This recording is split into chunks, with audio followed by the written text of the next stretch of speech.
Hi, I'm Roy Collin, and welcome to the show. I've got six podcasts, as you'll see behind me. A speaking podcast where I'm talking to speakers, coaches, authors, and even marketers.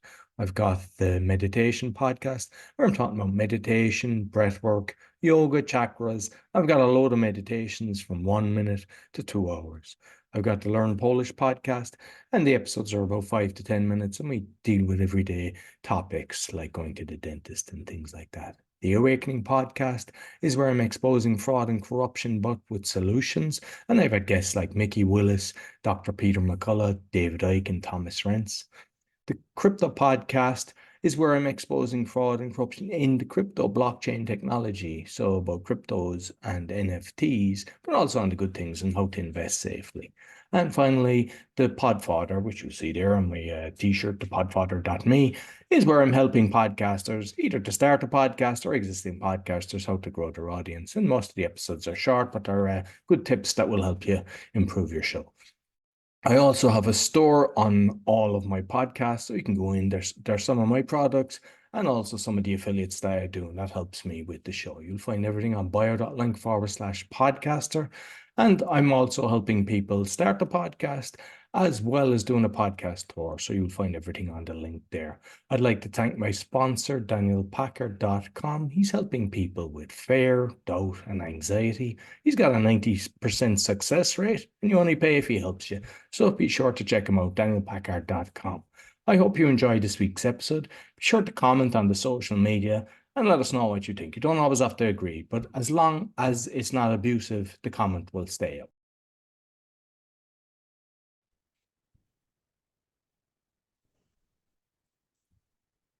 Welcome to the Meditation Podcast. You can find all our episodes on meditationpodcast.org.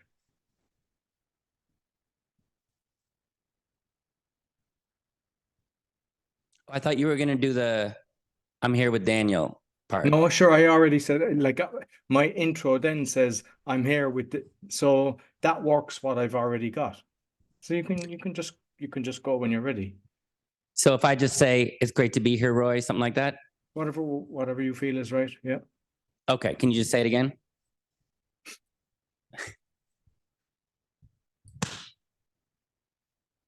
Welcome to the Meditation Podcast. You can find all our episodes on meditationpodcast.org. Thank you so much for having me, Roy. I always like to come on not only your podcast because I appreciate what you're doing in the world, but also I like coming on podcasts and sharing content with meditators because I appreciate meditators because meditators, like everybody else, they struggle, but meditators do something a lot of people don't do, which is they put the time in. You know, they realize there's no shortcuts and they put the time on the pillow and they're willing to be uncomfortable, feel their feelings. Everybody wants to be happier, but meditators are one of these groups that says, you know what? If I want to be happier, I actually have to put some skin in the game. I got to put my most valuable resource, my time, into this. So I always love sharing what we do with meditators.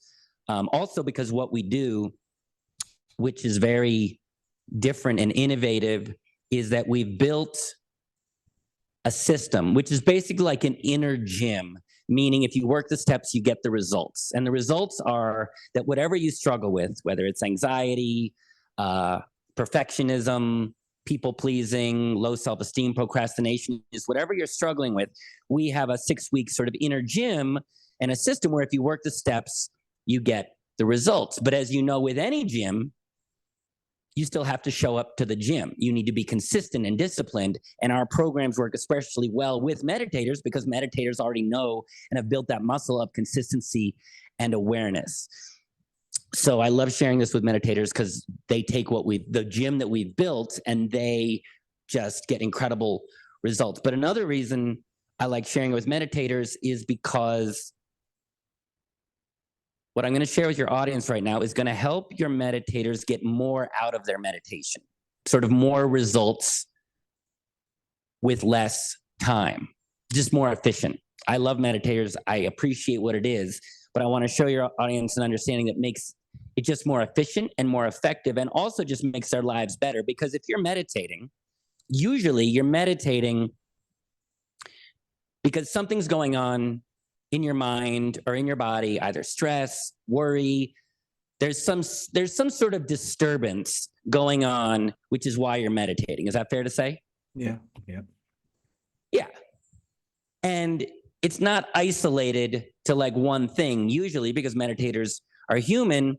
Usually, whatever that disturbance is, whatever it is you're meditating for, to quiet your mind, to feel less stress, to worry less, whatever it is, that disturbance or what you're meditating for is usually showing up in other areas of your life. For instance, I had a gentleman, Kevin from Florida. He came to us and he was a diehard meditator. He meditated 45 minutes a day and he loved it, but he was also a perfectionist. And we spoke about it, and he basically said, one of the reasons I have to meditate is I'm a perfectionist, so I'm always worried if I made a mistake or what people think of me and trying to make things perfect. And so my mind is always spinning. And so I meditate partly as a result of the perfectionism. Does that make sense? Yeah, definitely. And so if you're a meditator, which you are, if you're listening to this podcast, unless someone thought it was a typo and they thought the podcast is called The Medicators, but that'd be very confusing. That's a whole other podcast. I'll hold up all the pills. There's a fine line between medication and meditation. One letter away, man. One letter away. So if you're a meditator, which you are, and or a medicator, I'm not judging, then it probably means that you're also experiencing one of the things that we can help you with, whether it's anxiety, which I've spoken about on your show before, but also we're going to be speaking about procrastination, perfectionism, people pleasing, caring what people think, and low self-esteem. And what we are helping people with, especially meditators, is that whatever you're meditating for, with these things, you get more results faster. And I know this because when we were developing our program, I traveled the world using our techniques and developing our model with all sorts of different people to see, was what we discovered universal. And so I lived in Dharamshala, India, where the Dalai Lama lives, and I was working with monks. And, you know, these are diehard meditators. And I was speaking to one of them specifically, and he says, meditation saved my life. And I said, I'm very happy for you. I can see why. And I said, well, what happens if you stop meditating? He said, I turn into a chain-smoking neurotic. And I said, okay, well, good thing you meditate. And I said, and how many hours a day do you meditate? And he said, about 2 hours in the morning and 2 hours at night. And I said, I appreciate your discipline.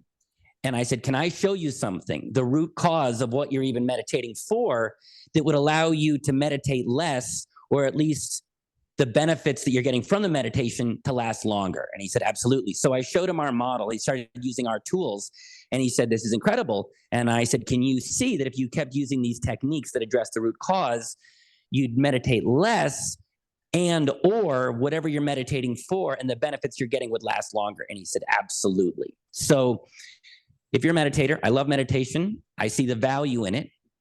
However, if you're a meditator and what you're meditating for, you'd like to get more results that last longer, and or whatever you're meditating for, the anxiety, the procrastination, the people pleasing, the low self-esteem, and what you're doing right now is managing it either through other things or your meditation. What I want to share with you and what we do is an understanding how you can just be free of it completely. So if you're completely fine with the results you're getting from your meditation, if you're completely fine managing the procrastination, the perfectionism, the low self-esteem, the people pleasing, if you're fine managing that stuff, that's totally fine. But if you want to understand how to just be completely free of these things once and for all, that's what we're going to be talking about. What do you think about that, Roy? I think it's great. And now I'm going to call you the Dani Lama, because it looks like I got to use that, especially when, if you rearrange the letters in Daniel, you get denial. So I'm gonna have people call me the Dani Lama. I really like that. Thank you. You're on. Oh, I appreciate that. Thank you.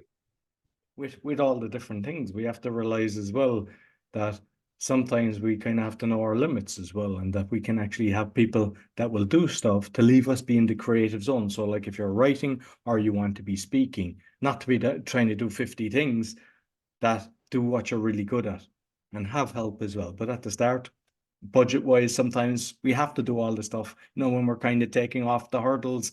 Unfortunately, it's expensive getting started, and you mightn't have the funding to hire a couple of people to do the marketing for you. and different things. Absolutely. There's a lot of layers to being professionally creative. Everyone would love to be professionally creative, but not many people do, because there's the doing, and then there's the practicality, and then the sustainability to do it successfully and to build. So there's two things. And I'm going to tell you what our company and what our system helps people with. And you tell me if this could help a professionally creative people, not just in the creative part, but in the business part. So we develop a system that helps people with anxiety, but also with perfectionism, procrastination, and self-confidence and self-doubt. Can you see how that one or all of those is going to help somebody not only be better at being creative, but also better at being a professionally creative person? Absolutely. Absolutely. Yeah. I was working with a client, and he was a pretty good speaker, but he was a horrible procrastinator. So like, he's like, I know I'm a good speaker. I said, I'm sure you are. He said, but I won't reach out to people.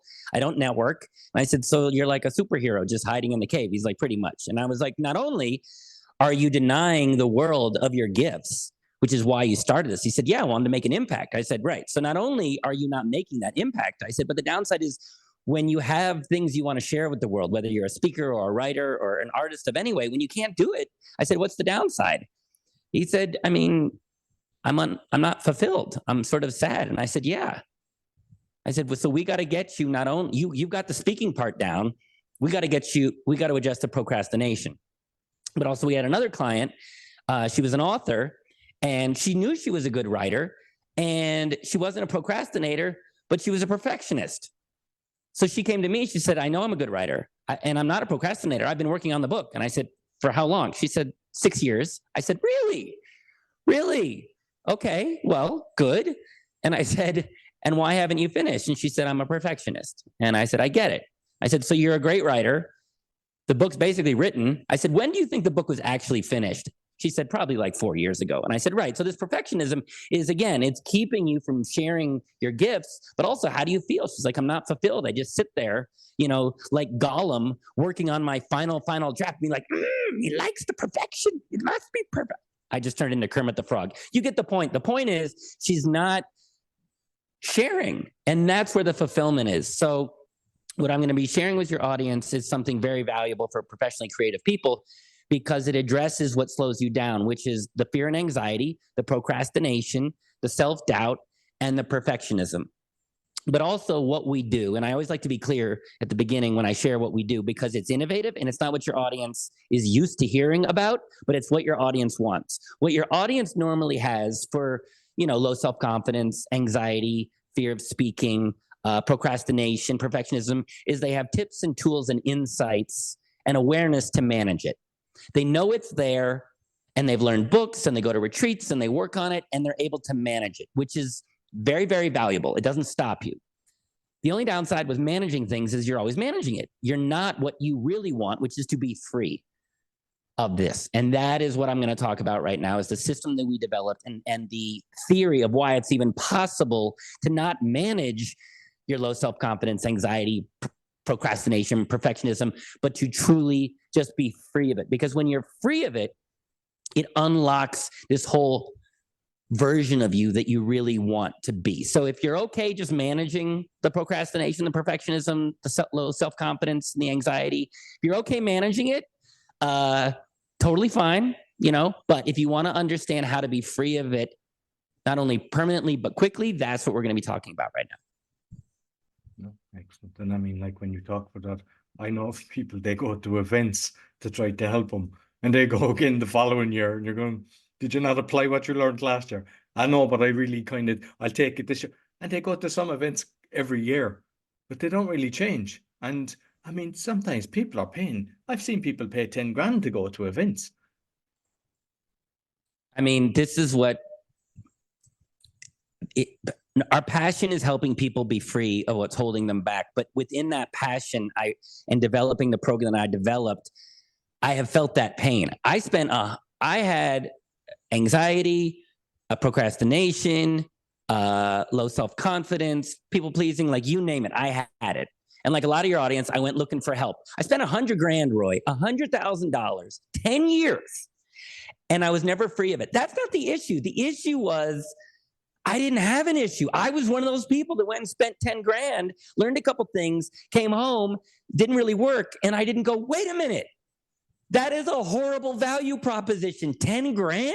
I just spent, if I took my car to a mechanic and he charged me 10 grand and it still came back with most of the issue, I would have a problem with that. But this industry, this $1 trillion psychology, therapeutic personal development industry, trillion with a T, I call it the improvement industrial complex.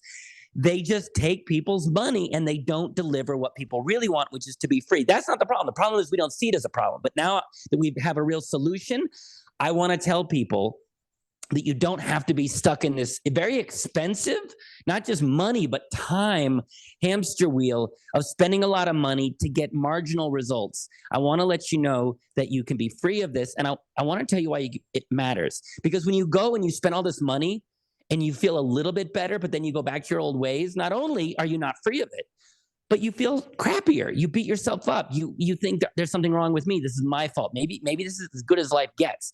So I want to explain to you, no.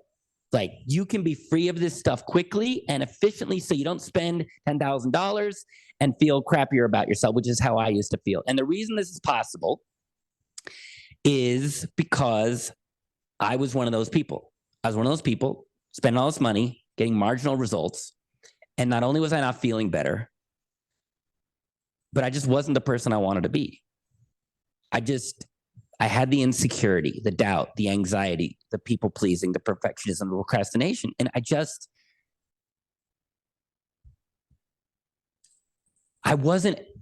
I knew there was a version of me that existed. It was like I would look out in the world and I would see people living the life I wanted to live. And I would kind of have this awareness of like, I could be that person. But something in me kept me from accessing that person. And after $100,000, I said, there's got to be a more effective way to do this. Spending years and decades and thousands of dollars there's got to be a better way. I don't know what that way is, but because I was trained as an engineer, I was trained to engineer things and I was trained to problem solve. And engineers have a certain mindset and a certain skill set, which is that we are really, really good at solving things. We're very highly trained problem solvers. And I looked at this $1 trillion industry and I said, nobody's really solving this stuff. They're just managing. It's Band-Aids, but what people want is life upgrades. And maybe if I brought my engineering approach to this problem, maybe for me and the world, we could find a way to solve this so that people aren't going out there spending $10,000 and then being stuck in the same place. So that's why we were able to do it, is because our approach is engineering versus what most people try is psychology or spirituality. Now, I don't want to dismiss spirituality or psychology. There's value in it. I'm not here to dismiss it. But there's one major downside, which is that it usually doesn't solve anything quickly. Have you noticed that, Roy? No, definitely. I mean, I've seen a lot of the big gurus out there. I know people that went to them, they think they were cured. And when you know them, you look at them, you go, no. And then later on, they kind of realize it themselves. And sometimes, even if we look at the speaking, like the fair speaking, the preparation, the procrastination, the preparing, people are going to some coaches, speaking coaches, and they're spending a lot of money. And the person then is there kind of guiding them and giving them that little pat on the back. Yeah, you do this, you do that. And as soon as they're gone, they just fall back to where they were. So they haven't helped themselves. They've just got somebody that's kind of doing it for them, but making it look like they're doing it themselves. Well, you point on something that's going on that it's a problem. People don't know it's a problem, which is that you hire a coach and they do help you. There's value in it, but it's this word help. This word help, we really need to explore this. Just like the word love, it gets used a lot. But as you know, people can do very unloving things and call it love. And people can say they help you. But what is the definition of help? Because anybody can help a little bit. But what's the help that people really, really want, which is to be free of something? But this word help, because everyone says they help, has been diluted because how much people help can be a little bit, but they still call it help. There's this website, that's very popular called betterhelp.com. Now, it's called BetterHelp. Now, I'm sure they've got some therapists that are kind of helping people, but how much help? I'm working with a client who had been seeing someone from BetterHelp for 4 years. So like, how helpful is it really?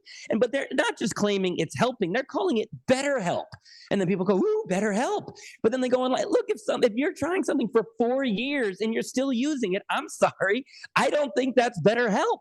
One of the number one things they say when they advertise BetterHelp.com is, hey, if you don't like your therapist, you can switch your therapist for free. And people are like, ooh, that's BetterHelp. But what they're basically saying is, hey, you might get someone who can't help you, but you can switch for free. I'm like, that's not what that. Look, if that's the best you can do, fine. But when you call it BetterHelp, you're telling people that this is what help is, and then people get lulled in this false paradigm of what help is. So our company, I'll tell you what our help is. This is how we help people. Really clear. The thing that you're struggling with, the anxiety, the procrastination, the people pleasing, the low self-confidence, the procrastination, I don't know if I said that twice, it's gone. It's measurably gone. And when I say it's gone, it's measurable. When we work with people, we measure everything, data. You come in, you fill out an intake questionnaire. We measure you with multiple biomarkers of what procrastination or your pain point looks like. We get a baseline measurement. And then as you go through the program, you are measuring numerically as you go through the program. And then when you get to the end, you have real qualitative evidence that we helped you. Why? Because help shouldn't be vague. It should be clear. Here's how much we helped you. And if we don't help you, we don't charge you. Because that's what real help is. Real help is, I helped you. Okay, here's the data. Here's the proof. You pay us. If we don't help you, we don't charge you. And if you're not free of it, we don't charge you. So we're very, very clear in how we help people and the results that we get people, and we back up our results. And I think that matters because so many people have tried so many things where they go into it, they kind of know it's not going to work, and then when it doesn't work, they beat themselves up and think it's their fault. So I'm here to let you know, if you think it's impossible to be free of something, I'm letting you know that these aren't just words. We measure you as you go through the program, and at the end, if we haven't helped you, we don't charge you a penny for 2 reasons. One is, I'm an engineer. I like results. If we don't get you results, we're not going to charge you. It's not fair. But 2, what we do is so innovative, people think it's too good to be true. And a lot of people have been burned buying programs and workshops that overpromise and underdeliver. And you pay a bunch of money, it doesn't work, and then you feel burned. So we're not those people. We believe in integrity. We believe in results. And if we can't help you, we're not going to take your money. What do you think of that?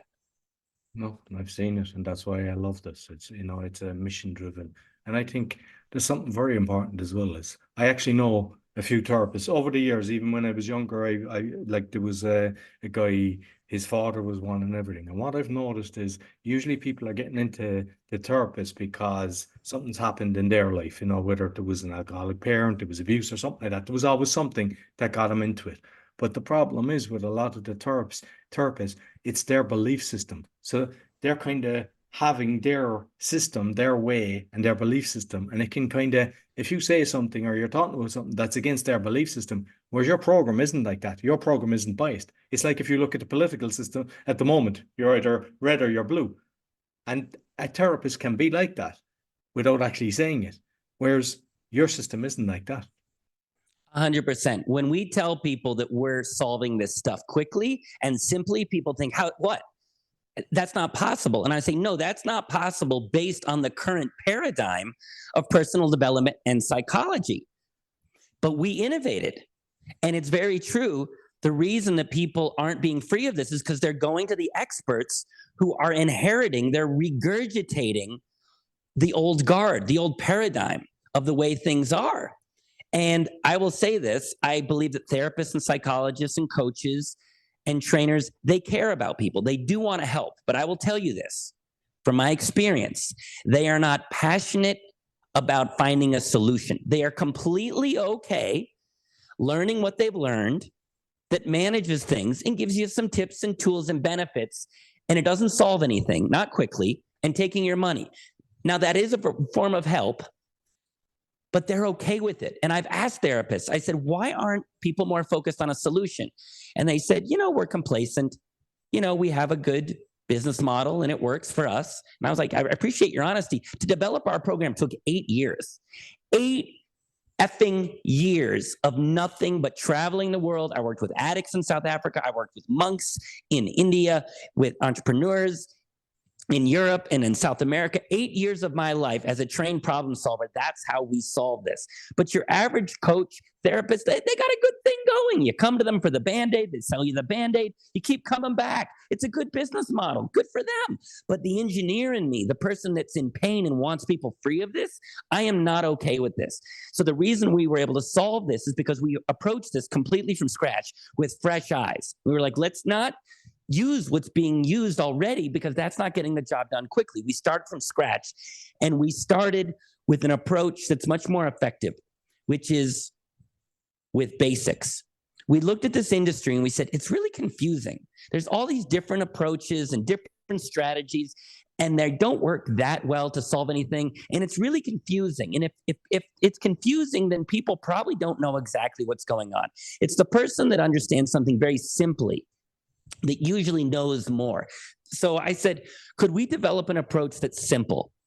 Because if it's simple, it probably means it works. And what we do works because it's simple and it's designed to work. So what do I mean by that? Okay. Our approach is mechanical, because I'm an engineer.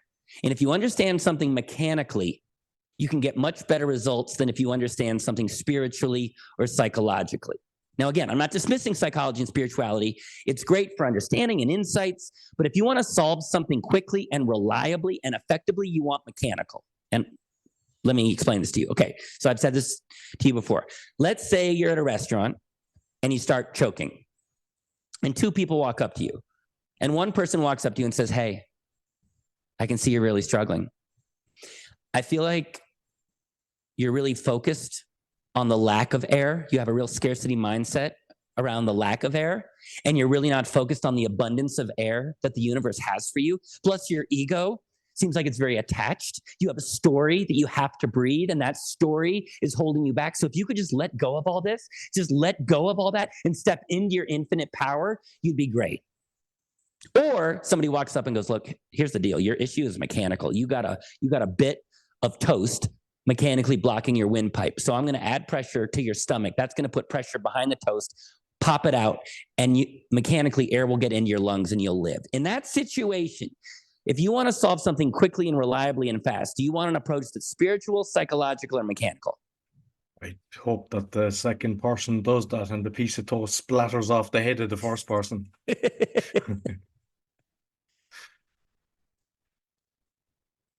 So which do you want, mechanical or spiritual? Mechanical, of course. Of course. But is it fair to say that most of what's available out there is not mechanical? Most of what's out there is spiritual or psychological. Right. So what we do is mechanical. And what mechanical means is this is connected to this. If you do this, this will happen every time, because it's mechanics and mechanisms. Okay? If you break your bone and you go to the doctor, do you want the doctor to walk up and say, hey, let's look at your childhood.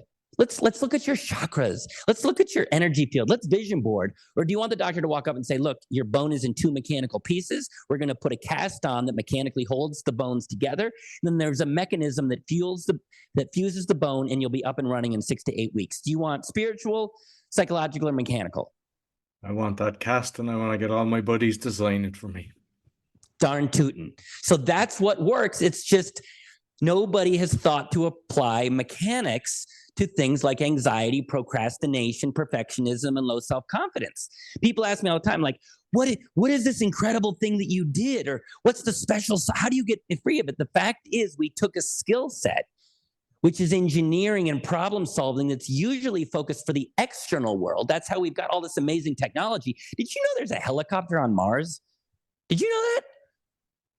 There's a freaking helicopter on Mars. That is the result of engineers and problem solvers. Meanwhile, because those problem solvers aren't applied to the inner world, anxiety is on the rise, suicide's on the rise, addiction's on the rise, all this stuff's on the rise. So the reason we had this innovative breakthrough is because we took a skill set that's normally designed for the external world and making cars be more efficient. And I thought, why don't we apply engineering to making people happier? Sound good? No, definitely. And okay, with now this people, is just on that, like, it's sometimes people, they cling to a condition. Oh, I've got ADHD, I've got this, I've got that. And they use that as their crutch. And then they want to go to the therapist and they say, this is what I need. It's like they have a belief system that the society or the people that are pushing agendas are putting that out there, so people are falling for it, and then they think this is too good to be true. They're saying there's no way I can be free of this. No, it's one of the frustrating and sad parts of this job. When we first developed our program, I was in a lot of pain. I had all these symptoms. I wasn't free of them. So we spent all this time developing this system, and I was one of the first people that got the benefits. I woke up one morning and I just felt calm. And I thought it would go away, but it never went away. And I don't care what people think of me anymore. I don't procrastinate. It's like it's gone. I'm free of it, which is what everybody wants. And then we spent a bunch more years to optimize the system so that people could get those results in 6 weeks. And when we cracked the code, we thought this is just going to spread like wildfire. Who wouldn't want a program that gets you free of it and you only pay at the end when it works, so it's no risk? Everyone's going to want to do this. We help some people, but not nearly enough because of the too good to be true. And the too good to be true is because they keep going to these experts that don't help them, and that's their experience. And so they buy into this idea that, I need to have this the rest of my life. I'm broken. This is just me. And the best I can ever do is spend years working on this, slowly getting better. That's just accepted. So then when we come along with this, people say, oh, this is too good to be true.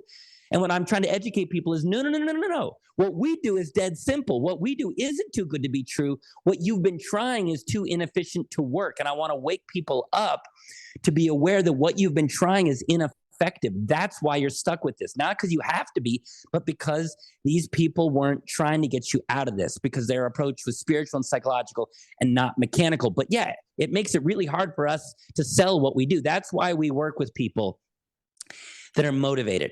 It's fine if people are skeptical about what I'm saying. I'm used to that. And you should be skeptical. Everything you've tried has not gotten you free of it, certainly not quickly.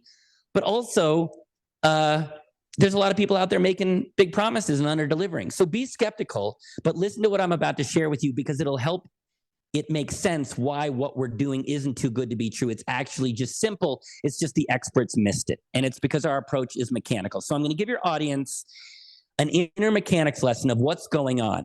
That'll explain what's going on, that gives a simple explanation and a simple solution. And when you hear this, it'll make a lot more sense that what we're doing isn't too good to be true. Sound good? Absolutely. Yep. Okay. So here's first inner mechanics lesson number 1, to simplify things. Okay. Because when things are simple, it's easier to get results. But I want to make sure if you want something simple, do you want something super duper complicated and abstract, or do you want something simple, Roy? Everything easy is makes your life better, Daniel. Okay, so you like the idea of simple and mechanical? Yes, indeed. All right, let's get our mechanics on. All right, here we go. First, inner mechanics lesson number 1. Whether it's anxiety, low self-esteem, procrastination, perfectionism, people-pleasing, whatever it is that you struggle with, you do not have multiple problems. What you mechanically have is symptoms. Symptoms of one mechanical root cause. Let me say that again.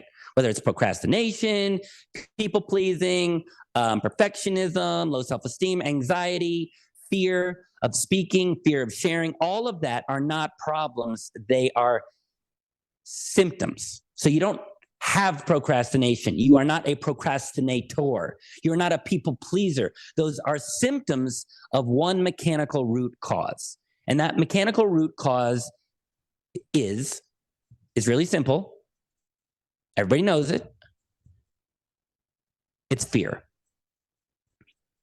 What you're experiencing, what holds you back, is a symptom of fear. Can you kind of see that? Well, I mean, if I look at my journey of speaking, it was fear making an ass of myself on stage.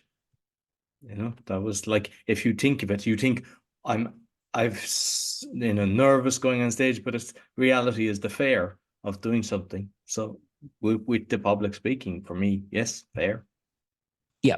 Now, it's easier to see it with public speaking because when people talk about it, they'll say, like, I have a fear of public speaking. So that word is right in there. So there it's more clear. But also, look at procrastination. People will say, oh, I'm a procrastinator. Well, are you a procrastinator? Or is it you have a fear that when you finish something, you may not get the outcome you want, and that feels scary. So you're procrastinating so that you never finish things and avoid the fear. Yeah, that makes sense. Yeah. So again, root cause fear. Perfectionism. People, oh, I'm a perfectionism. Oh, I'm a perfectionist. My mom is a perfectionist. They're like, no, that's how it feels, but it's a symptom, because what if there's a fear that you're going to make a mistake? And so, yes, as a coping mechanism, as a way to manage that fear of making a mistake, you then try to make things perfect. So can you see that perfectionism is a label? It's a symptom, again, of fear. Yeah. Yeah. Or, lacking confidence. You could call it lacking confidence, or you could say you're afraid. A fearful person will not have confidence. Make sense? Yes. Yeah. So we can go on and on and on and on and on. If you look at what people buy the books for and the videos and do the retreats, and you look at what they're trying to solve and just say, hey, wait a minute, what's underneath all this? It's almost always fear, which makes sense because fear is going to always hold people back. So inner mechanics lesson number 1 is that what you're struggling with is not an isolated problem. You do not have it. You do not suffer from it. It is a symptom of the actual mechanical root cause, which is fear. Now, maybe your audience is saying, okay, Daniel, well, that makes sense. But like, duh, I already knew I was afraid. Like, that doesn't help me much. No, it doesn't, but it gets you away from managing the symptom and looking at the real root cause issue, which is the fear. Now, why, even though fear is the root cause, why don't people just say, I'm not a perfectionist, I'm actually just afraid? 2 reasons. One is people don't want to admit they're afraid. People don't want to admit they're afraid or feel the fear. It's scary. We're trying to avoid the fear. So who wants to admit it? But secondly, if you look at your idea through the filter of fear, it's unsatisfying, because when you look at this $1 trillion industry, the way it relates to fear, look at the words that people use. Face the fear, overcome the fear, push through the fear, change your mindset from fear to abundance. That's the way we're taught to approach fear. So take, for instance, overcoming the fear, which is partly what this podcast is about, overcoming. Okay, there's value in that. I spent about 1.5 years, I had this fear of speaking, and I spent 1.5 years with this person that helped me overcome the fear, meaning when I felt the fear, I could keep going and deliver. Great, awesome. I got on stage and I could speak and I delivered, and it was great. I overcame the fear. But what's the downside from overcoming the fear? The downside is when you overcome the fear or push through the fear or white knuckle the fear or manage the fear, guess what? The fear is still there. You've got workarounds, you've got tools so it doesn't win, but it's still there. And that's why people are never free of this stuff, because the root cause, the fear, nobody ever heals. They're always just focusing on the symptoms. So the engineer in me said, wait a minute, nobody's trying to get rid of the fear. They're trying to overcome the fear, change the story on the fear, visualizations to push through the fear. But the engineer in me said, wait a minute, where is this fear coming from mechanically? And could we create a mechanical solution so the fear is gone and doesn't come back? Can you see that that's a way better way to live? No, definitely. And as you're talking about that, if we look at people with big egos, the reality is that's fair as well, because it's the fear admitting you were wrong, especially if there's enough evidence about what the thing is. So that's fair related as well. And everyone knows someone with ego problems. Absolutely. I mean, to this day, I have not found a single thing that's taught in spirituality or personal development or psychology that isn't a symptom of fear. In our model, the ego is because there's this fear that who you are isn't good enough. So you create this ego version of you, the version of you think you need to be lovable and enough. That's the ego. But underneath that is fear. And I can speak firsthand because I used to be an insecure person who thought they wasn't good enough. So I had this big ego of who I thought I had to be and how people had to see me. And I put a lot of energy into it, and it was exhausting, and it didn't work, and it didn't get me people to like me anymore. And then when I went through this program and the fear went away, there was no mask I had to wear. There was no person I had to be because there was no fear. So I didn't have to manage the fear with an ego. Does that make sense? Yeah, definitely.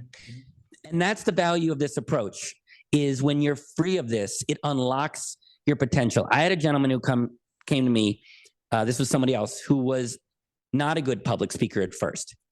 He was terrified. His name was George. He was from Washington, D.C., and he was terrified to go on stage. And he went to a speaking coach, and the speaking coach helped him get over the fear. He gave him tips and strategies of how to structure the talk, visualization, mindset, and it lowered his fear enough that he could get on stage and deliver the talk, which, trust me, way better than nothing. At least he got to do it. But I asked him, I said, when you're on stage, is the fear still there? He said, oh, yeah. I said, okay, and how's that affecting you? He said, well, I'm not free and spontaneous. I'm not as open-hearted and authentic. I'm managing it. I'm white-knuckling it, but I'm not the real authentic me. He said, also, if the talk goes really well, I do okay. But if I get off script, if something's not going well, I get terrified. And I said, what if you could just get on stage and the fear was gone? He said, is that even possible? I was like, it's what we do. So he goes through our program. And we knew from the data that his fear was going down and down and down. So about week 4 of our 6-week program, I said, how's your public speaking going? He's like, it's a whole other version of speaking. One is when I get on stage, I'm just me. I'm relaxed. I'm funny. I'm open-hearted. And people can feel that. They can feel I'm communicating authentically from my heart. So not only is my talk much, much, much better, but I'm enjoying it so much more. But also with the fear gone, I'm making more connections. I'm putting myself out there. So if you're just managing the fear, you can do pretty well. But when the fear is gone, it totally unlocks your potential, not only to be better at what you do and be a better communicator, but you just enjoy it more, which is the whole reason that we do this. Make sense? Yeah, definitely. Yeah. Okay. So inner mechanics lesson number 1 is what you're struggling with is a symptom of fear. You've been taught to overcome the fear, push through the fear, do mindset, do visualization, lower the fear, but the fear is never gone. Here is an understanding of fear so that you could be free of it. Gone. Okay? Fear is a feeling. Okay? Now, a lot of fear, we're told, comes from a certain location. The location that people tell us where fear is coming from is usually the mind. People say, the fear is in your mind. It's all in your mind. You need to change your negative thinking. The fear is it's called mental health, as in the mind. So a lot of the way that we try to approach fear is tips and tools and strategies and insights that tell people the issue is in the mind. Agreed? Great. Yeah, definitely. Change your mindset, mental health, mind. It's all in your head. Change the story. Quiet the thoughts in your ego, which is in the mind. Mind. Okay. Now, it's true the mind is part of it. The mind can say some negative, horrible, scary things. Trust me, my mind used to beat the crap out of myself, tell me I suck no matter how successful I was. It told me I was a fraud. The mind can say some negative things. But if the mind was the root cause of all this, they would have solved this by now. It's been 100 years of modern psychology, and anxiety is on the rise. The problems are on the rise. That's data. If you really understand something and you're really at the root cause, things should be going down, not up. And that's because these issues that people are struggling with, the perfectionism, the procrastination, the fear, the people-pleasing, it's not coming from your mind. Fear is not coming from your mind. And your audience knows this because do people say, I think afraid or I feel I'm afraid? Feel. Do people say, I think anxious or I feel anxious? Feel. Feel. And we feel it in our chest, our heart, our throat, our stomach. So the experts are telling you the problem is in the mind. But listen to those words: throat, chest, heart, stomach. Does that sound like the mind to you or the body? Obviously the body. It's the body. Well, obviously it's the body. Yes, it is the body. And that's what the research showed.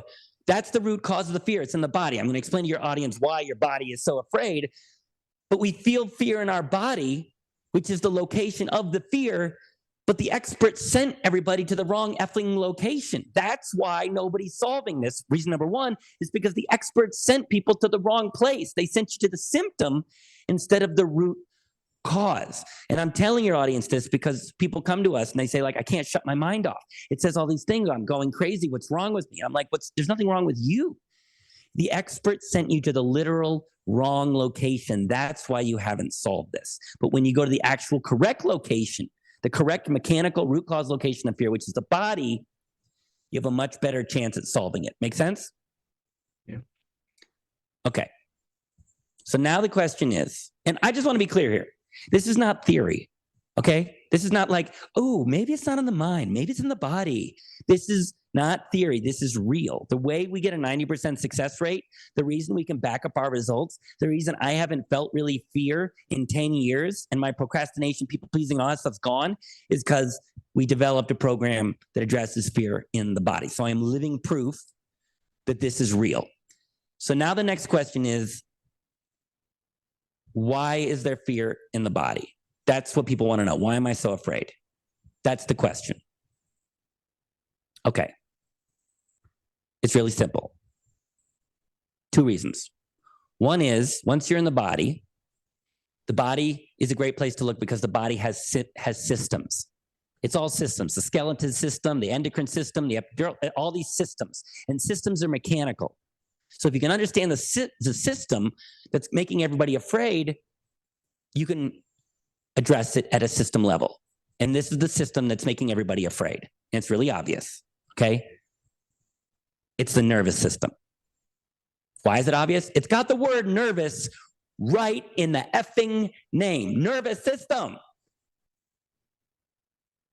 You could call it fear, or you could say there's a system in the body called the nervous system, and maybe it's not functioning right. It's making everybody super nervous, AKA fearful, AKA anxious. There's a system in the body called the nervous system that, trust me, is causing all the problems.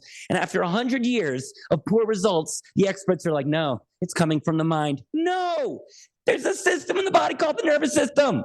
Pay attention. So fear is coming from your nervous system in your body. It's not your mind. That's a symptom. That comes second. Does this make sense, first of all?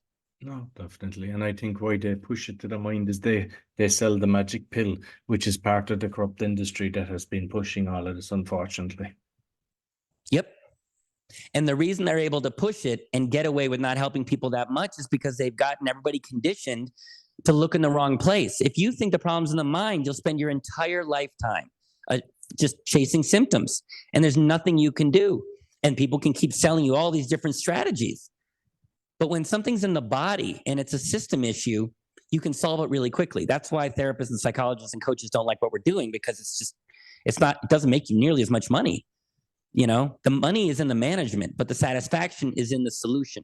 But when you understand it's the body and the nervous system, you can solve it quickly. So now the question is, why is the nervous system malfunctioning and making everybody nervous and creating all this fear? And this is the big breakthrough that we discovered through our research, okay? Because it's not enough to just say it's in the body and it's the nervous system. You need to understand why the nervous system is malfunctioning, making you extra nervous, AKA fearful, and then you have all these symptoms. And this is the big breakthrough. Okay. But first, you got to understand mechanically what's underneath fear in the nervous system. If you're feeling fear, it means that in your nervous system, you feel unsafe. Does that make sense? Yeah. Yeah. Anytime you're afraid, it's because in the nervous system, you feel unsafe. And if you feel unsafe, you'll then feel a feeling which you call fear. And then to manage the fear, you call it procrastination, people pleasing, or anxiety. But at the root of all of this is that our nervous system is malfunctioning and we feel unsafe. And then there's all these symptoms. Make sense? No, definitely. And I mean, if you look at what's going on in the world, the people, when they have that, then they reach for all the other, the alcohol or the drugs and everything to numb the pain. Absolutely. And the reason I know that what we do is at the root causes, because we don't just help people with what I'm describing, the procrastination. These are just the things that creative professionals come to us for. But when we were developing this model, I worked with addicts in South Africa with this same approach. And we know that addicts are numbing the pain, which is in the body. And we applied these tools to the pain that they were numbing. And when we allowed them to just feel safe and heal the pain in their body, they just quit. It looked like magic, but it wasn't. When you heal the real issue in the body, the feelings in the body, you don't need to do all these coping mechanisms to avoid and numb and heal. It's real freedom. It's real freedom.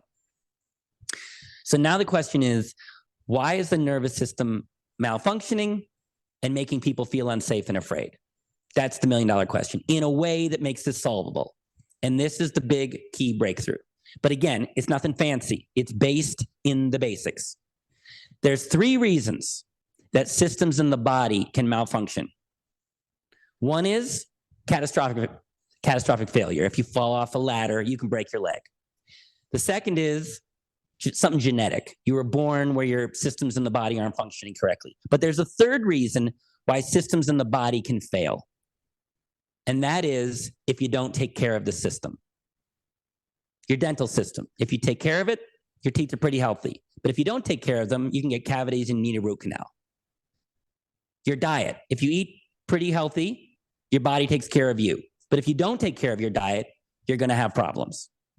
Make sense? Yeah. So your body is this incredible miracle gift that the universe and God and whoever's up there pulling the strings, they just give us a body. You know how cool that is? You don't have any idea how expensive a body would be if you went on to Alibaba and tried just the tongue alone. You know how much a tongue would cost? It'd be expensive. And then eyeballs?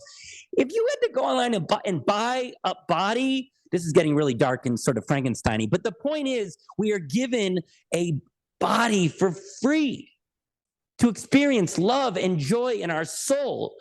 But whoever's up there pulling the strings says, hey, it's not free.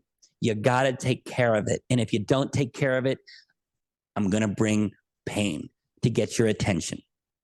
So when we saw that fear was a symptom of the nervous system, and the nervous system is like any system in the body, we said, well, wait a minute. Maybe this isn't complicated. Maybe it's that people aren't taking care of their nervous system. And then the nervous system malfunctions. And that's what's going on. But I want you to feel this. So we're going to do a little role play here. Where we're going to be friends. And I'm going to talk to you, Roy, but I'm also talking to your audience. Okay, I'm going to do a little role play. And what I'm going to show you is the big breakthrough that we saw, which is that the unsafety and fear that humans feel is a direct result of care. So there's a mechanical link between care and safety and fear. You with me? Yep. Okay, and I'll prove it to you, okay? So let's say we're friends, which we are. Let's say for this metaphor, we're friends. And for a really long time, I'm a really good friend to you. I'm nice to you. I'm kind to you. I'm respectful. I'm considerate. I'm thoughtful. When you need me, I'm there for you. I know what matters to you, and I make you a priority. And when you share with me what you need, your needs matter to me. If I treat you that way, if I care for you consistently, will you feel safe and calm around me, or unsafe and fearful around me? Be safe. You feel, you want to spend more time with the person that treats you like that. Of course. But you see that your answer was quick and automatic. You didn't have to look up in a book or check your chakras. It's like, no. I did. I Googled it. What'd you say? I Googled it. You asked AI. No, when I ask people that question, they're like, no, yeah, I feel safe and calm, because it's mechanical. You treat somebody well consistently, they feel safe and calm, because it's mechanics, because there's trust built. And when there's trust, you feel safe. When you feel safe, you feel calm. So this is just to show you there's a link between care and feeling unsafe, between care and feeling safe. Okay, so now let's say, for reasons which unbeknownst to you, all of a sudden, I start treating you crappy. I'm really mean to you. I know what you need, and it doesn't matter. In fact, I know what scares you, and I do it. I'm critical to you. I don't appreciate you. I put everybody else ahead of you, and I put you dead last. And when you need me, I mean, you really need me, I'm not there for you. And in fact, I criticize you when you're struggling. If I treat you that way, if I'm not caring to you for a while, are you going to feel safe and calm or unsafe and fearful? No, you feel terrible. Yeah. Are you going to feel safe? Nope. Or unsafe? Unsafe. Yeah. And do you see how it's almost mechanical? It's not like you have to think about it and wonder. It's just like, if you get treated this way for a while, you'll feel unsafe.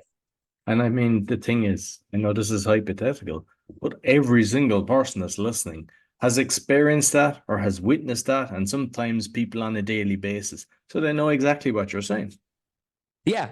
Sometimes when I do this exercise, someone and I say, I treat you like crap. I put you last. I criticize you. Someone will say, wow, you sound like my ex. So people understand and have been on the other end of poor care and have felt the unsafety and fear of being on the other end of a human. So we get this. It's just that this was so simple, nobody saw that this applied to ourselves, which it does. So what I've showed you is there's a direct mechanical link between how somebody treats you and cares for you and safety and calm. And if they treat you poorly, poor care, you'll feel unsafe and fearful.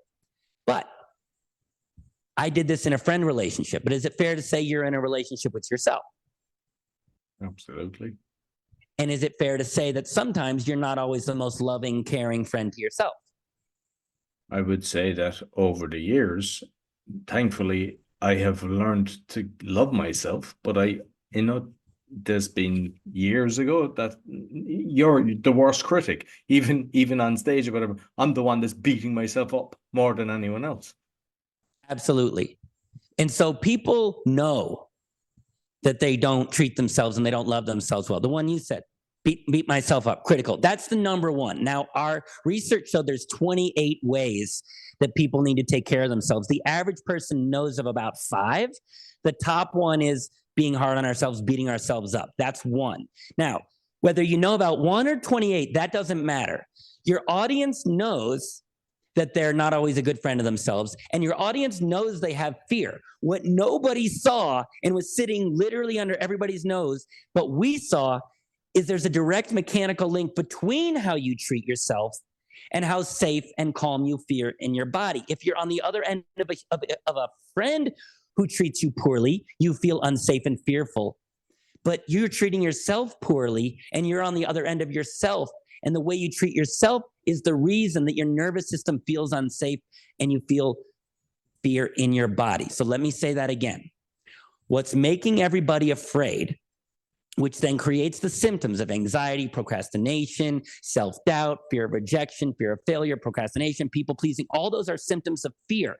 But that fear is a direct mechanical symptom of how you treat yourself every day. And when you treat yourself poorly over time, keyword over time, it accumulates such that you feel unsafe in your own body. Your nervous system feels unsafe, and that's where the fear is coming from. Does that make sense? Yeah. Now, people know about being critical, but there's another one. People say, well, what are the other ways we treat ourselves poorly? So here's another one of how people treat themselves poorly that people know about, but they don't know that it's creating the fear in the body. That's the issue. Not that you know that you're doing it, it's that you understand that that's what's creating the fear. So do you, Roy, have you ever, or do you know somebody that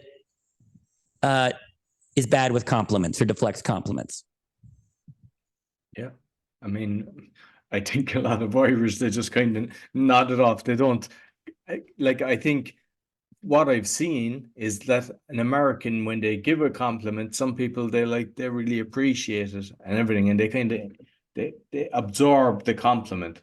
But a lot of people, it's just like they just shrug their shoulders, and then there's the fakeness as well. Like, I mean, I've seen like a group of women, oh, look at your dress. They just do it to kind of lift each other up. So there's that side as well. But when there's a genuine compliment, I think, especially men, I don't think that they actually kind of just sit back and just kind of feel the compliment that has just been made towards them.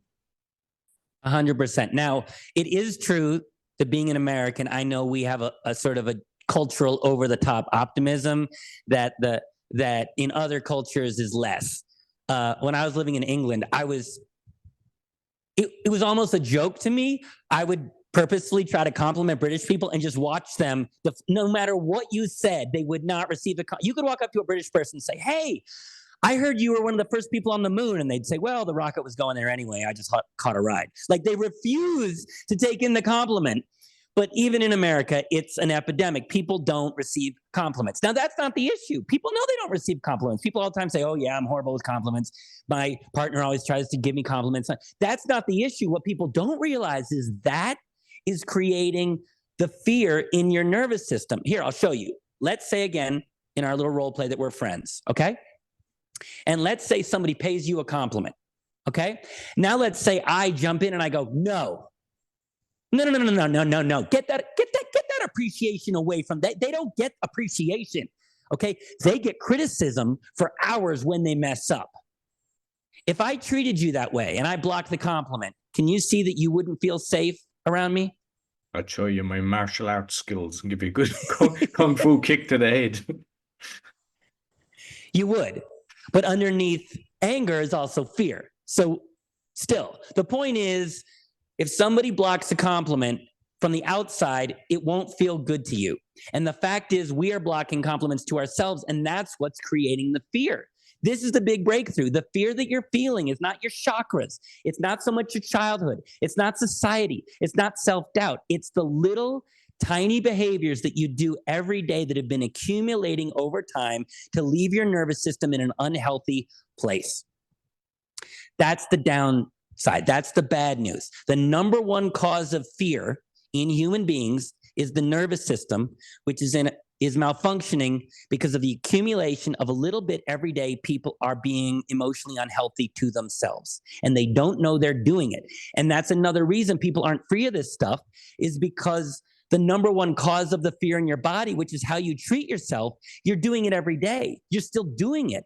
So even if you go to a retreat, or if you go to a therapist, or if you change your mindset, or you meditate and you temporarily manage the symptom, if every day you're still reinforcing the fear in your body, can you see that the symptom will never go away? Yeah, for sure. So that's the bad news. The bad news is that your symptom, what you're experiencing, is a direct mechanical link to little behaviors of unhealth from you to you every day. That's the bad news. But, if we want a way to turn this around quickly and reliably, why is it actually good news to realize that what you're struggling with is a symptom of just little behaviors that accumulate every day? Why is that actually good news? Because once you're aware of it and you have the proper, I suppose, system, that you can stop it. Well, it's two things. First of all, you're aware of it. But the thing that you're aware of is that it's a little simple thing that's been building over time that's the problem. And if the problem is a result of little things building over time, which is what weight gain is. If somebody is 20 pounds overweight, it's not because of their chakra or because they were attacked by an alien or Harry Potter hit them with the chubby wand, if there's a chubby wand that exists. It's because every day, over time, you made some unhealthy dietary choices and they built up, they accumulated, and you took in more calories than you burned and you have extra weight. But if you want to reverse that, it's nothing fancy. It's nothing complicated. You don't have to be enlightened. You don't have to overcome it. You just have to make small dietary choices that are totally doable, that accumulate over time. And if you work the steps, you get the results, which is that the weight goes away. So the reason this is good news is, yes, you're aware of what's causing it, but what's causing it is completely solvable. You just make small adjustments every day. And this is what our system does, from unhealth to health. And just like a diet, when you switch from unhealth to health, it accumulates over time. And the end result, after 6 weeks, is that when you move from emotional unhealth to health, and we'll show you how to do this, the end result is you have a healthy nervous system and you feel safe. When you feel safe, the fear goes away. Can you see that if you're a creative professional, and whether you call it anxiety, whether you struggle with procrastination, people pleasing, perfectionism, anything, can you see that if you're a creative professional, if you just woke up every morning and your default was that you just felt safe from the inside out, can you see that that would make you a more effective creative professional? Absolutely, 100%. Why? Because when you have any of the things that you've said, procrastination and whatever, it's all wasted time. So when you're safe and you're doing something, you're doing it from a place of love, you're loving yourself and just moving forward. And there's no kind of, I suppose, wasting time, because the reality is everything that you do can be wasted based on your thought process and the fear that you've got. And that was a way deeper answer than I was looking, but you're absolutely right. I mean, it's true. When the fear is still there, when we feel unsafe and it's there, and you're always working on managing it, it takes energy to always overcome it and push through it. And your whole life is affected by it. You're like a hot air balloon with sandbags. You know, you can get under the hot air balloon and like push on it and push on it and push on it and get that hot air balloon to go up a little bit, but you're putting all this energy into getting the hot air balloon to rise.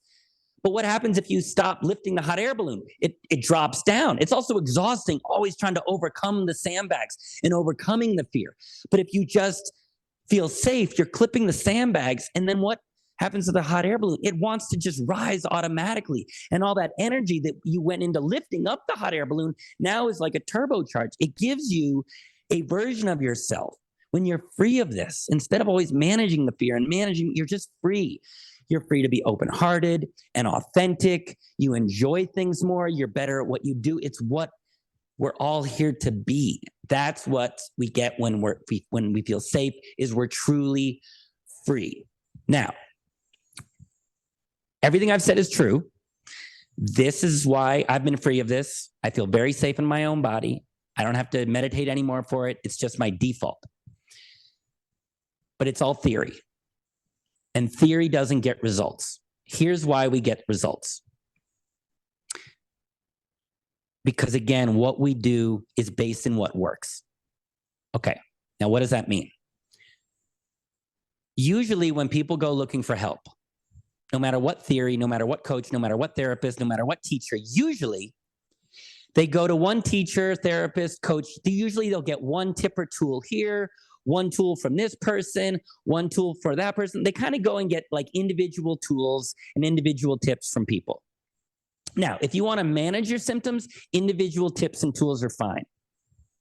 But if you want to create real change quickly, do you want one tip or one tool, or do you want a complete set of tools that are engineered to work together to get the job done? Which do you want? That are working together to get the job done. Yeah. To really create real efficient change quickly, you need a complete optimized toolkit where the tools are designed to work together to get one job done. You need multiple tools for one job. If you hire a contractor and they show up to your house and they've got one hammer, and they're like, I've got a hammer, I've got one tool, I'm here to completely rebuild your house, but I've got one tool. Are you going to be like, where the hell are the other tools? You need more tools, man. I think you would call them a tool for doing that. Well played. So if you went to a mechanic and the mechanic was like, yeah, no, I'll totally rebuild your car. I got a screwdriver. I got a tool. You'd be like, where are your other tools? Because we understand intuitively, to really create real change quickly, you need a complete optimized toolkit that gets the job done to address the root cause. The problem is that's not what this industry normally sells us. They usually sell us individual tools that aren't designed to work together. So can you see that if you're listening to this, the reason you have failed is not because you're a failure or you can't be free of this stuff. It's because you needed a complete toolkit and you were going to individual people and getting individual tools, and an individual tool is never going to fully address the root cause quickly. Does that make sense? I think Daniel's got the full toolbox that's part of his package. Everything's in it. It's everything in one place. And the beauty of that is that it speeds things up. I was talking to somebody who was free of his anxiety. Now, our program gets you free of anxiety in 6 weeks. He said he was completely free of anxiety. And I said, that's great. That's wonderful. He said, yeah. And I said, how long did that take? He said, 8 years. I was like, uh-huh. And I said, and how did you get there? He's like, well, I went to this person for this tool. I tried that out. That didn't work. Then I went and got this tool. And so I spent 8 years bouncing around, trying to figure it out. And I was like, yeah, sounds about right. Now, so he eventually got the toolkit, but it took him 8 years. The reason we researched and tested was to find the complete toolkit in one place. So that's part of why we get these incredible results. All the tools you need in one place. But that's not even the most important part, because it's not enough to just have everything you need in one place. Let's say you had a friend who has had a chocolate chip cookie, and they really want to make a chocolate chip cookie, but they don't understand baking at all. And they come to you and they say, hey, help me bake a chocolate chip cookie. And you give them all the ingredients, all the tools they need. You give them the flour, the water, the sugar, the chocolate, the oven, the spoon, the bowl. You give them everything they need in one place. But your friend doesn't know how to bake.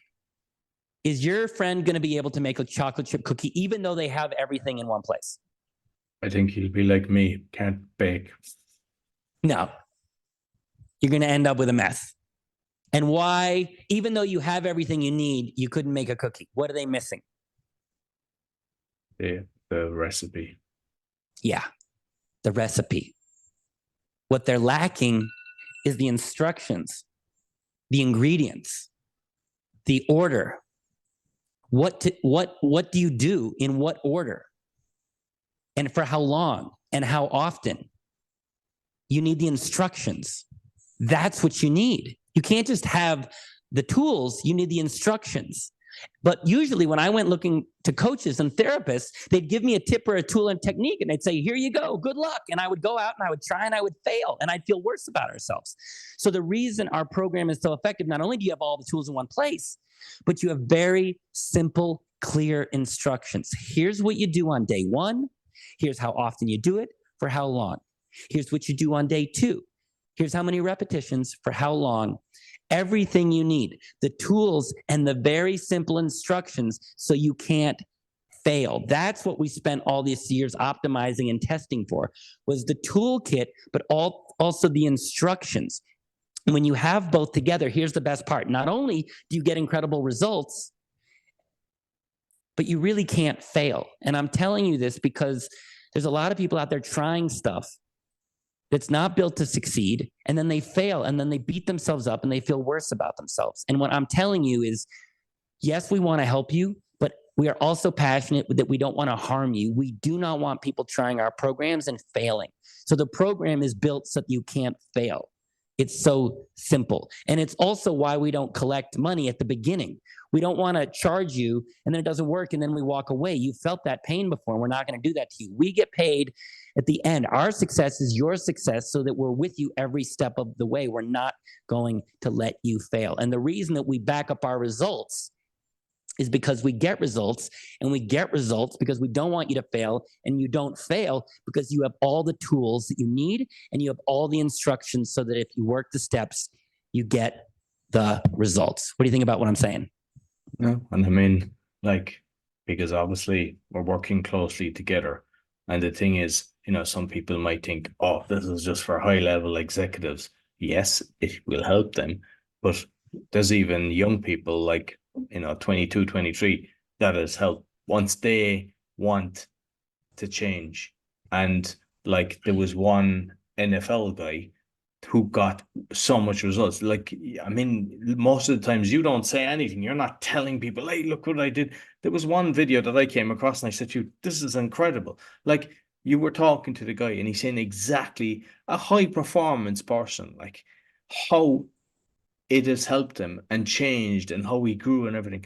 And it's like, that's inspiring. And also, like, you know, you mentioned in Africa, like, there's people, yeah, they might be on marijuana, but you didn't tell them that it was like you got one guy that was a guy off heroin. Like, there's nobody out there saying things like that. And I know that you don't want to be writing that and everything because we'd be attacked and everything, but I know that. And like, to have something that's able to do that to people is a game changer. And it's just, the issue is that too good to be true. But I can tell you from me, I have witnessed it constantly. I constantly witness it. I constantly see people getting results. And that's what's inspired me to be working with you and growing this and putting it out there, because you change one person's life. You're not just changing that person. You're changing their whole circle, their family, and their future generations. And then they have the ability to help others as well. And it's the ripple effect that Absolutely. we're doing in the world. Thank you for pointing that out, because what we're teaching isn't symptom management, it's true health. Not only is it addressing the root cause so people are free of it, whether it was the heroin, the drugs, the NFL athlete who was incredibly accomplished, but he still had that fear. And so when we brought his nervous system back, the fear was like he went to the next level in so many areas of his life. But because we're teaching health, people can then pass this on to their kids. Constantly, we have clients coming in who are anxious, and they're saying, I'm passing it on to my children, and I don't know how to stop it. And I had a client, this was about 3 months ago, who came in for anxiety, and she said, I can't thank you enough. And I said, oh, like, you're welcome. She said, not only am I feeling much calmer, but my teenager came home from school who gets bullied. And I asked my teenager, how are you doing? And they said, well, I got bullied today, but it didn't really bother me that much. And the parent said, wait, what? And the teenager said, well, I watched what you've been doing. And so I started doing it. And so basically the teenager felt much safer from within. So the bullying just didn't affect them as much. And the client just said, you not only gave this gift to me, but you're giving it to my children and their children's children. That's the value of what we're doing. That's the impact. So yes, there's this theory. What you're struggling with is a symptom of fear in the body, which is a symptom of how you treat yourself. And why that's good news is if you go from unhealth to health, which is what our program does, your nervous system is safe and all these symptoms go away. Not only are you better, but the people around you better, but it makes this doable. And that's how we're getting these results. And it's why we can back up our results. But the results is what this is about. So if you're somebody who is anxious and you've tried a lot of things and you can manage your anxiety, but you want to feel free of it, we help people with that every day. Come find us. It's about the results. If you're somebody who procrastinates and you know you procrastinate and you have tips and tools to manage the procrastination, but you just want to be free of the procrastination so you can just every day wake up and bring value to the world and be in purpose hours and hours per day. That's me. This excitement comes from being in purpose because there's not fear. And so I'm able to be like this all the time. If that sounds good to you, that's what we do. Come find us. If you're a people pleaser or a perfectionist and you know about it and you manage it, or you're recovering from it, but you want to be free of it, or you don't want to care what people think of you, we help people with that every day. We can help you with that. If you're insecure or have self-doubt or low confidence, and you have lots of tips and tools to manage it or overcome it, but you want to be free of it, we help people with that every single day, and we can help you with that too. So if you're listening to what I'm saying, and the idea of being free of what's holding you back in 6 weeks sounds good to you, and it sounds good to you because we're in the right location, the body. We're addressing the fear in the nervous system. We're addressing the fear in the nervous system with an actual system with all the tools and the instructions that address the root cause. And there's no risk to try this, which means you can try it. If it doesn't work, you don't pay. You only pay at the end when you are free of this and you're living the life you want to live and being the person you want to be. If that sounds good to you, come to the website. My name's Daniel Packard. Come to danielpackard.com. We've got some free resources. You can find out about the program, the cost, learn more about it. If you're curious, you can book a free quick call with me. I'll learn more about you, what you're struggling with, what's holding you back, what you want. And we'll see if our program's a good fit for you. If you want to do it, great. If not, that's okay too. We only want motivated people. But again, what I hope your audience has gotten out of this call is to understand that the reason they're stuck with these symptoms, it's not your fault. You're not broken. There is nothing wrong with you. It's that the experts you went to weren't trained and passionate about solving this. We are, and we're solving this. So I hope you can understand now that this is solvable, but also that maybe you have hope that you can solve and be free of this stuff too. You do not have to live like this if you don't want to. You can be free of this. And when you're free of this stuff, man, it's so effing good. I wish I could give you a sample, but you'll just have to take my word for it. So if any of that sounds good to you, just come to danielpackard.com. Just be curious, but open. And yeah, we just want to help.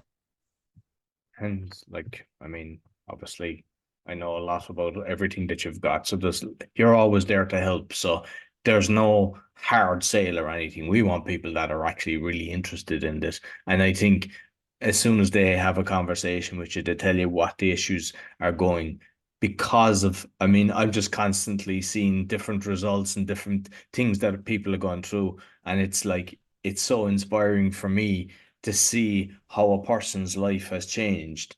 And like, so I like, he's not lying when he says this, if he doesn't help you, you don't pay. And like that's the reality of it. So I would say just check out danielpackard.com, book a call, and just yeah, let us know afterwards. I know we're there to share everything. So the comments, as long as they're nice, they stay there. Even if you said, "Hey, this is all doesn't work," because it doesn't happen. Because there's so many people that I know, they're just like they're blown away from the results. So listen, Daniel, thoroughly enjoyed the conversation as always, and yeah, I just look forward to our continued relationship in helping the world. Me too, my friend. Thanks for having me. No problem. Be sure to share with your friends, give us a thumbs up, 5-star rating, and as you know, we're trying to get the message out. So really, if you know somebody that would benefit from this, please share it with them. Take care. So I hope you enjoyed this week's episode. As mentioned at the start, you'll find my 6 podcasts on bio.link/podcaster. And also, if you'd like to start a podcast or do a podcasting tour, you'll find the information on that or on the QR code that's there. Be sure to give us a thumbs up, 5-star rating, and share with your friends because it really helps. And also, I'd like to thank danielpackard.com, helping people with fear, doubt, and anxiety. He's got a 90% success rate and he's only charging if he helps you. So be sure to check him out and you get a free call to discuss everything. Until next week, take care.